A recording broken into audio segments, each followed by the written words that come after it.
क्या करना चाह रही हो? किस हक से मेरे बेटे के साथ गई थी? फंसाना चाहती हो इसे? मुझे कबीर को उस लड़की के साथ देखकर बिल्कुल अच्छा नहीं लग रहा। देखो, तुम भी देखो, ये कबीर है ना, लड़की कौन थी इसके साथ?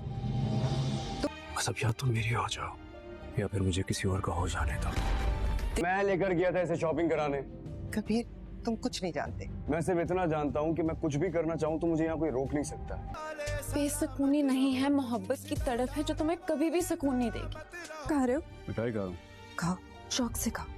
तुम्हारा रिश्ता जो ढूंढा जा रहा है, ये बेसुकूनी क्यों नहीं जा रही? देख रही हो कैसे अपनी माँ के आगे खड़ा हो गया तुम्हारे लिए? मेरी शादी हो रही है। हाँ, तुम्हारा रिश्ता पक्का हो गया और तुमने मुझे बताया भी नहीं। अपने दिल की बातों से क्यों नहीं बता देती? जो होगा वो देखा जाएगा। बस बात हो गया। जब मोहब्बत का जवाब मोहब्बत से दे नहीं सकती हूँ। कबीर के सिवा ना तुम्हें कोई दिखाई देगा, ना कुछ सुनाई देगा, ना कुछ समझ आएगा। मसीरुल मन मस्त मलंग की आने वाली एपिसोड में आप देखने वाले हैं मीना और उसकी बहन वफा मिलकर बहुत बड़ी चाल चल चुकी होती है और मीना आहिस्ता आहिस्ता अपने जाल में फंसाती जा रही होती है और कबीर मीना को अपनी माँ की खिदमत करते हुए भी देख लेता है।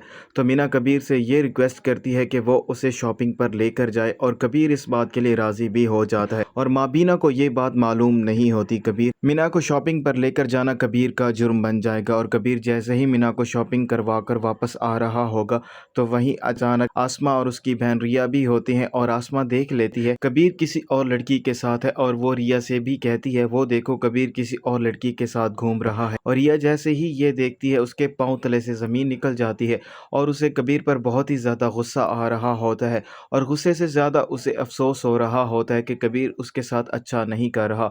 और जैसे ही कबीर और मीना घर वापस आ जाते हैं तो माँ बीना देख लेती है कबीर मीना को शॉपिंग पर लेकर गया है। वो कबीर से कहती है तुम्हारी हिम्मत कैसे हुई, तुम मेरी इजाज़त के बगैर मीना को शॉपिंग पर लेकर गए। कबीर अपनी माँ से कहता है इसमें मीना का कोई भी कसूर नहीं है, मैं खुद ही उसे शॉपिंग पर लेकर गया था। क्योंकि माँ बीना तो ये बात जान चुकी है वफा किसी न किसी तरीके से मीना की शादी कबीर से करवाना चाहती है, इसीलिए वो कबीर को समझाने की कोशिश करेगी और उसे यही बताएगी तुम ये बात नहीं जानते कि इन दोनों बहनों का क्या मकसद है। कबीर अपनी माँ पर गुस्सा हो जाएगा और अपनी माँ से कहेगा मैं इस घर में जो भी करूँ मुझसे कोई भी सवाल नहीं कर सकता और ना ही कोई मुझे रोक सकता है। कबीर माँ बीना की कोई भी बात नहीं सुनेगा।